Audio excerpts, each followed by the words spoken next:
Looky what we have here. I either have a blown radiator hose or a blown radiator, period. There is coolant everywhere. You can see I have a leak right there. Houston, we are ready for liftoff.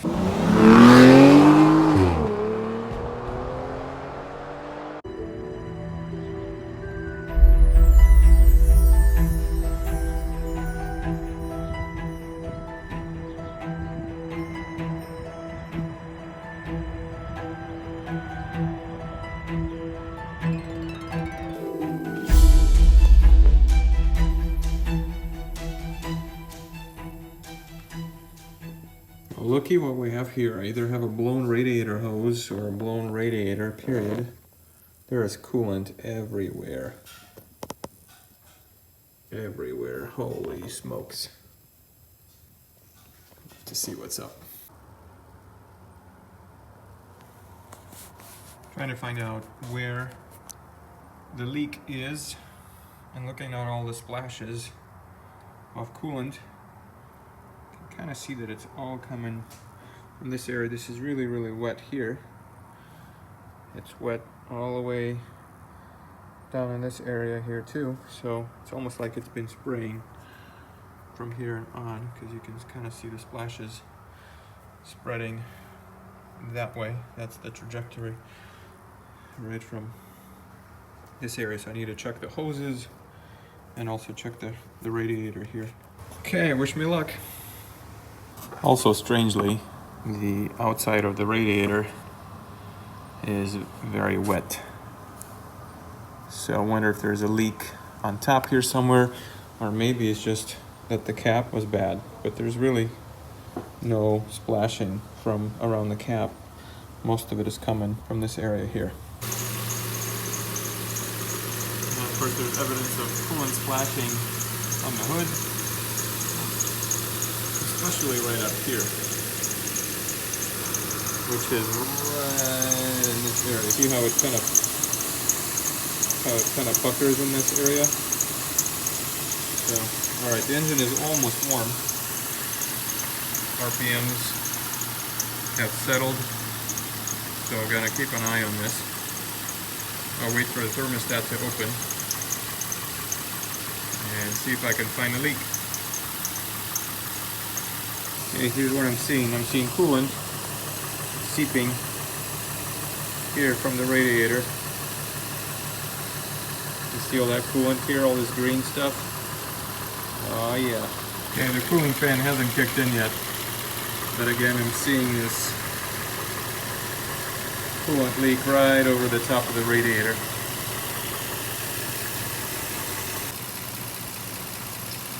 Okay, the temperature is coming up. You can see I have a leak right there. A leak right there.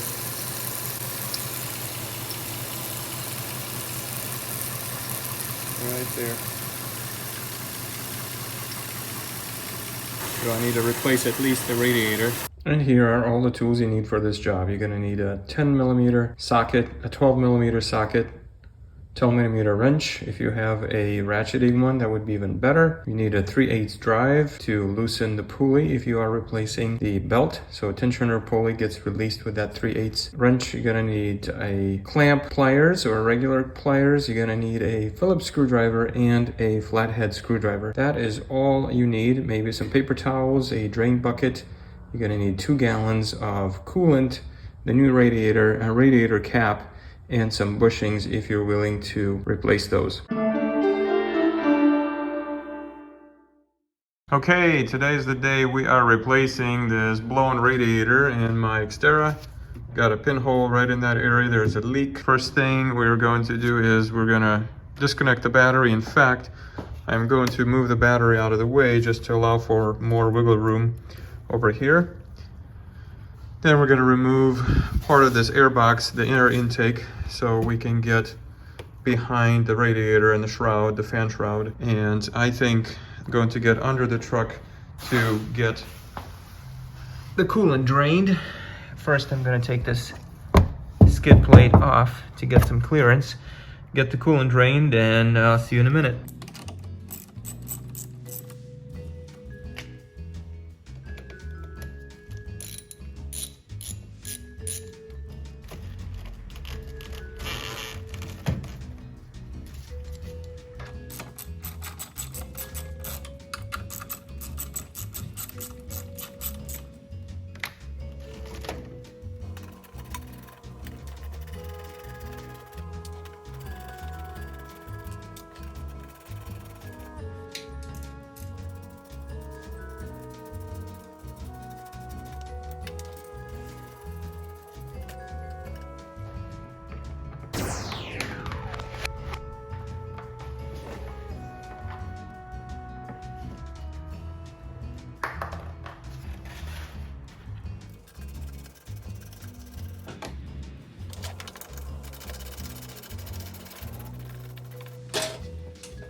Okay, so now we are going to open up the drain cock here. Just gonna use a Phillips screwdriver, open that up, and drain the coolant.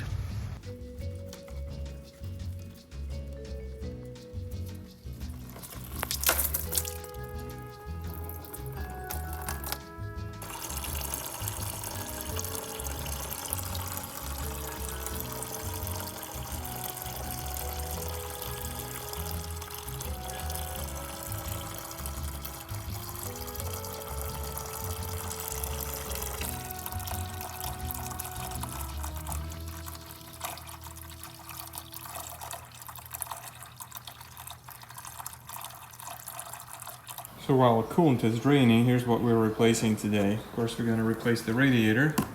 I've got the Koyo brand ordered from Parts Geek, not sponsored by them. Thank you, my buddy Stan with DIY Auto and Photo. He recommended this belt. He installed this in his Xterra. Eventually that stopped the squeak. I've got some bushings, the lower radiator mount bushings, and then the upper radiator mount bushings. And then of course I got a couple of jugs of coolant. This is probably the most economical option, but it says it's good for Nissan, Kia, Honda, Hyundai, and Subaru. And it matches the blue Nissan coolant that I already had in the truck. So because I'm not doing a complete flush, this has been done recently. Because of the timing chain guides, I am going to keep most of the coolant that's in the truck in there and just refill it with this stuff. Okay, that's the job for the day. So here's the difference between the original radiator cap and the one that I bought. The brand is Gates. This is the part number. I got this on Amazon. And the difference is really in the amount of rubber, okay? This original cap has a ton of rubber surface here, okay, and then this guy, the rubber is about the same thickness really, but it's mostly metal, and I think it's actually intended for higher pressures. So I will give this a try, but I'm not going to get rid of this guy, so we'll see which one works better.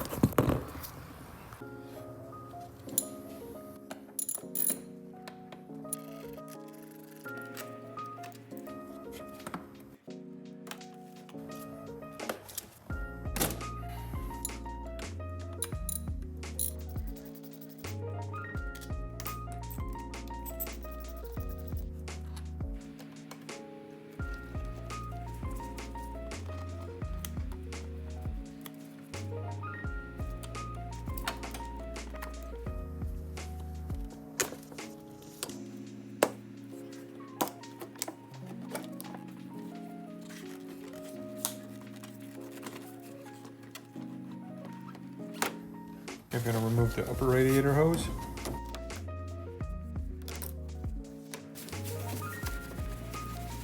Inspect it and see if you need to replace it. Looks pretty good. There's no swelling in the hose noted, so far so good. May need to replace it at some point, but not right now, so we're going to kink it backwards like this. Looking down, we need to disconnect this harness here that powers the cooling fan.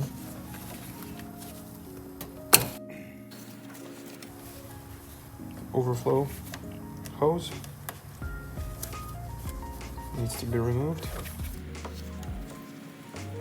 Okay, and you can just pull that off here, pull that back.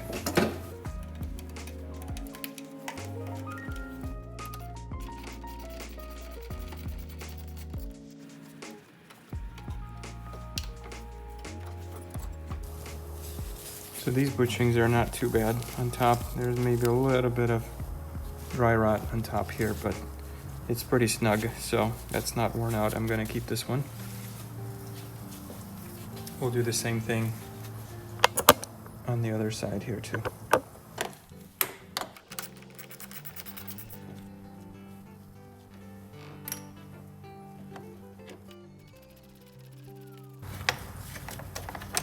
Ooh, got a crusty one here. We need to do one more down here.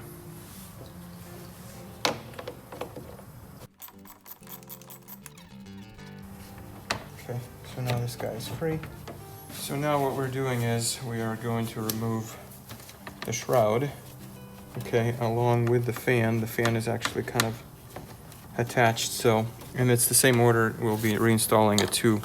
We want to keep the AC condenser fan sort of inside of this assembly here, so I'm going to attempt to pull that up. And it pops off.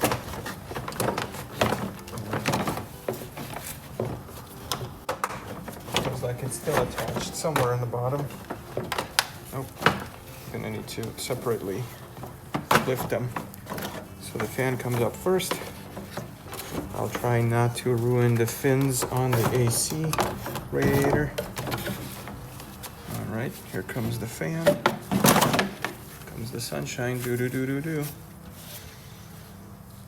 Okay, this is what it kind of looks like. So the shroud is ready to be lifted up now. So I'll make sure we do it gently. So this fan shroud consists of two pieces, and I'll show you once I pull it up, but you disconnect the lower piece under the car, and then you can just pull up the upper shroud, okay, while keeping, so there's another little piece on the bottom that connects it. Okay, and that's what it looks like. All right, here's the radiator.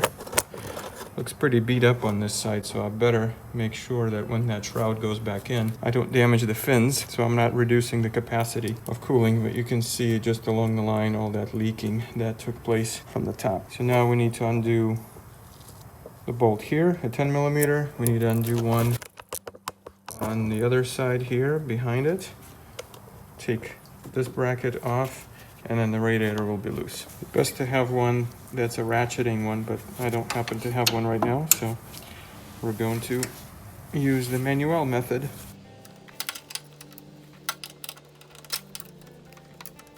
Maybe add it for a while.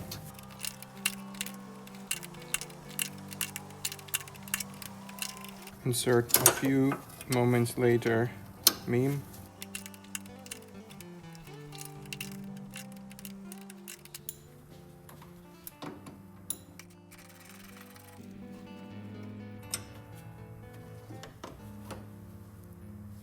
Again, this bushing doesn't look too bad. A little dry rotting on there, a little cracking, but it's pretty tight, so it's not loose. No need to replace that. Getting there. We just need to release this little nut. All right, this is great. It's almost Halloween weekend, right? Today's October 28th.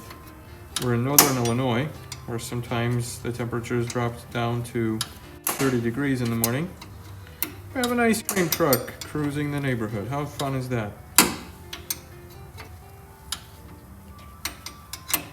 Got La Cucaracha playing. So for some reason my radiator is draining really slow. I recommend the first thing to do is to take off that skid plate and go ahead and drain the radiator. While that's draining, you're gonna have less of a mess on your hands when you're removing it. So while you're draining, you can loosen the rest of the nuts and bolts. That would be the most productive way to do it. You don't want to undo the bolts and then drain the radiator because you're gonna wait a long time.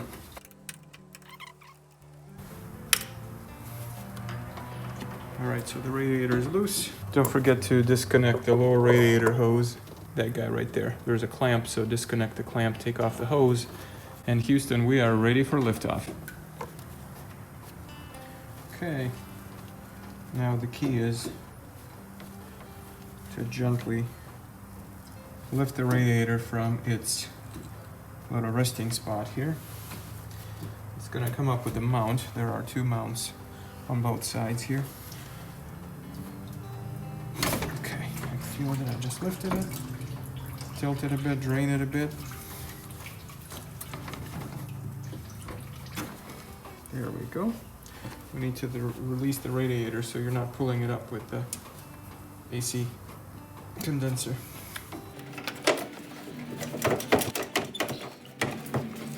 So it looks like we are free from the AC condenser now. Okay. So now the AC condenser is hanging loose. Alright, so it looks like I have the radiator separated from the AC condenser, but the AC condenser is resting on the radiator's support. So if I remove the radiator, the AC condenser is just basically hanging by these tubes. So I think I'm going to use some zip ties to tie these up to the radiator support so the AC condenser is not, these lines are not stressed. I don't want them to hang on just these lines. Well, we are about to do a lift off here, so wish me luck, guys.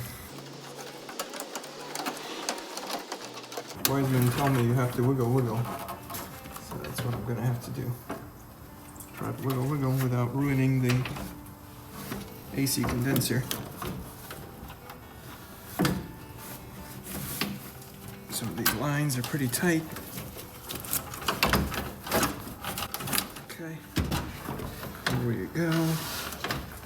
We are lifting. We are getting stuck.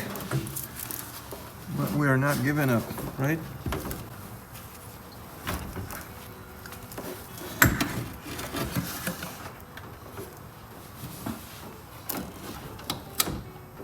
All right, that's it. She is out. Once we have the fan shroud out of the way, we can really easily get to our serpentine belt. So you use the 3/8 inch drive, just your regular wrench here, and take your tensioner pulley down, which relaxes the tension, and then you just remove your belt. Remember the order, how everything went in, and just remove the rest of the belt.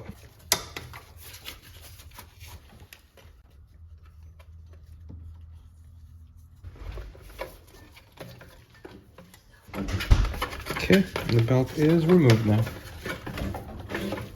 Yeah, it really doesn't look too bad. Just to see if there's any cracking at all.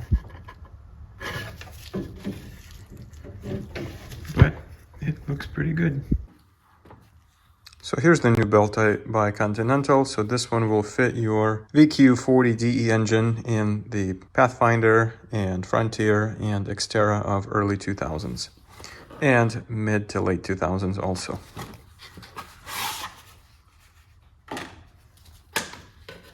Okay, here's the new belt. We're going to compare it to the old one. They are the same width. Oh yes, the old belt is really worn compared to the new one here. So, need to replace it. So I'm also going to treat this new belt with this belt conditioner. It's supposed to extend the belt life, keep the rubber more supple.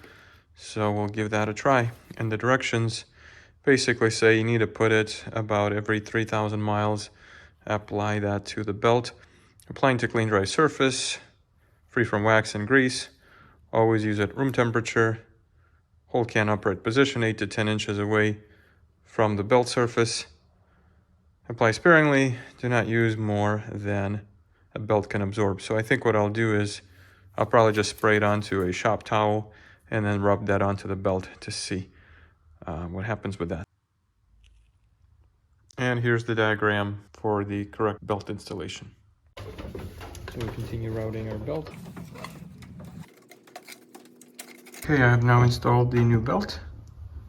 That's been treated with belt dressing, so hopefully the rubber remains good and supple. And I'll remember to treat it in the next 3,000 miles, or probably make it every oil change if possible. Okay, the next magical trick, we're going to transfer the brackets, these mounting brackets, from the original radiator onto the new one. To remove the brackets, you want to use a 12mm and remove these. The bracket comes right off, and then you look at the top here, that just slides right off. The bracket doesn't look too bad, it's not terribly corroded, so I'm going to clean it up and transfer that over onto the new radiator piece. And here's the other side. Remove the bolt. And the bracket comes right off. So then it may be a good idea to replace these bushings. This is the lower bushing, and also the the upper one right up here. Mine are not too bad, but I purchased some new ones, so I will go ahead and replace them. All right, so these bushings are pretty easy to replace. The old one, you grab a screwdriver and just kind of pry that, and then that loosens it up. Okay, so that was the original one. Doesn't look too bad. It's not as pliable as it used to be, but you can see it's still compressible. It's not like a hard plastic. This is the new one. Quite a bit more compressible. So, but would I say, you know, is it worth it? They're about $5 at the Nissan. So I would say probably not worth the money unless the ones that you have are completely trashed. So I wouldn't worry about ordering them until, you know, unless you look at them and they look terrible. In case if you need that, here's the part number for the bushing. And that's what the new bushing looks like installed. So it keeps the radiator from jiggling, I suppose, once the bracket is installed. Now, in addition to these big bushings, you could also replace 4 of these. So these bushings, you can see these are pretty dry rotted here. They are mounting, this is like the radiator support. I just replaced that right here. And you also have them on top of these. So you can replace these bushings as well. So they're about $4 each. And this is the Nissan part number. Okay, the moment of truth. We are installing the new radiator now.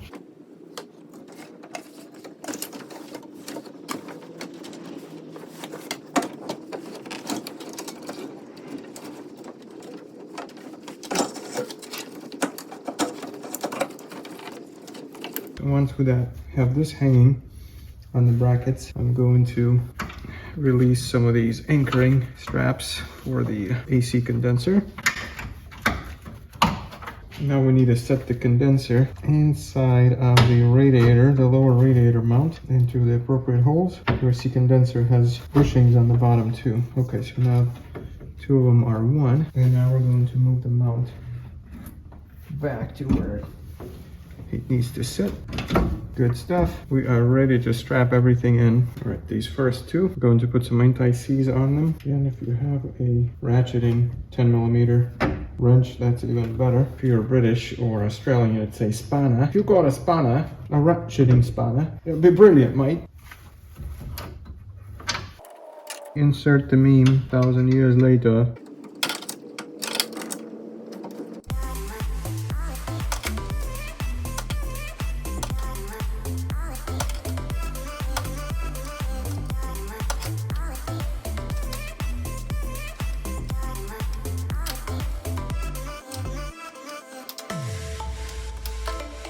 Probably a good idea to put the new radiator cap on to avoid any debris falling inside. Parts here. And here, remember, these are new bushings. So they hold the radiator nice and snug.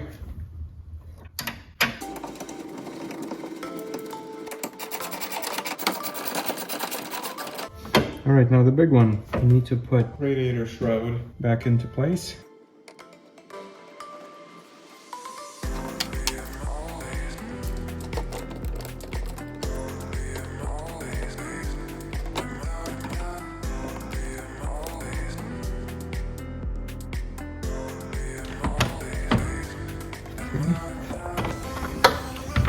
Going to connect the electrical connector here.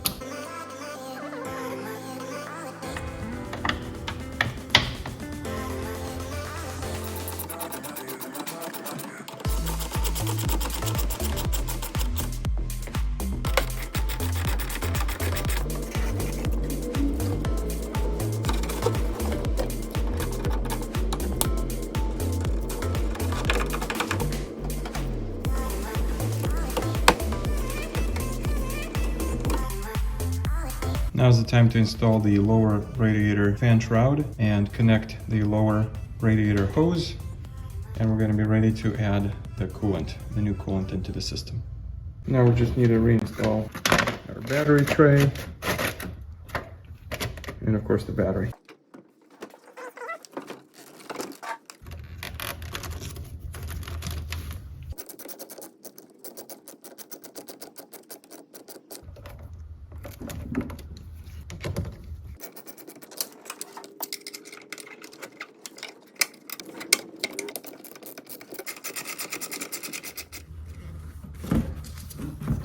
Good time to clean your throttle body too when you're doing this.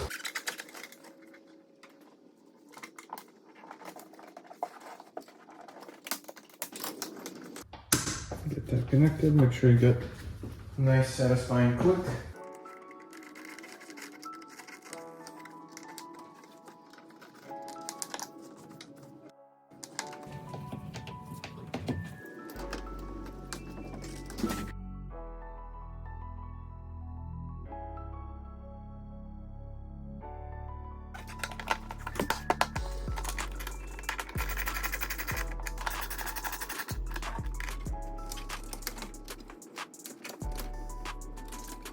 Okay, let's fill this baby up.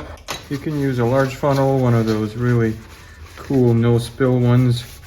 I'm just using the Walmart special, the $1.88 radiator funnel, and my anti-spill device here.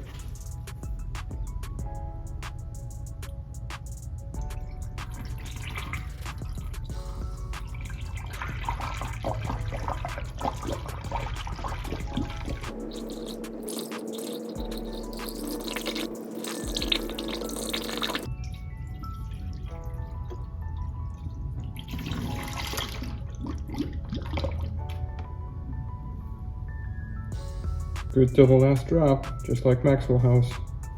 So here's an interesting experiment. My old coolant was the Xterra or Valvoline blue, okay? And when I check the old coolant, believe it or not, it looks like all of the balls are floating, which means the vehicle is protected to minus 40 degrees, according to this thing, right? So then I got this brand new bottle by SuperTech, and when I check the brand new stuff, okay, I only have 3 balls floating. Well, the 4th one is kind of in the middle. So this stuff seems to be a bit weaker than my old Xterra stuff. Okay, we've got the radiator filled up. This is the next day, by the way. So that's filled up. I've put in about 1.5 gallons in the system. And then we've got our coolant reservoir. Anyway, I'll show you. So we're up to the maximum point here. Let's start her up and see how she runs. Probably leave either the radiator cap off or actually suspension tank off like that. Alright guys, let's get her started. Got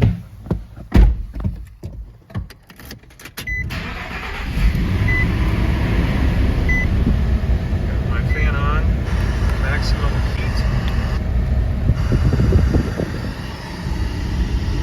Okay, VDC is off, probably because I had the battery disconnected. I'm just gonna back it out of the garage.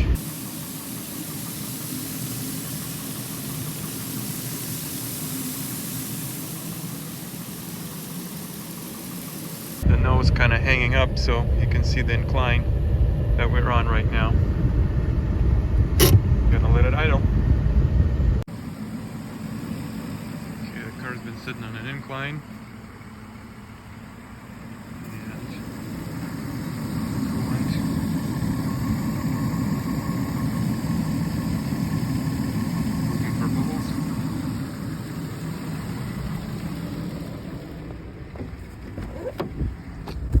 Get through the truck.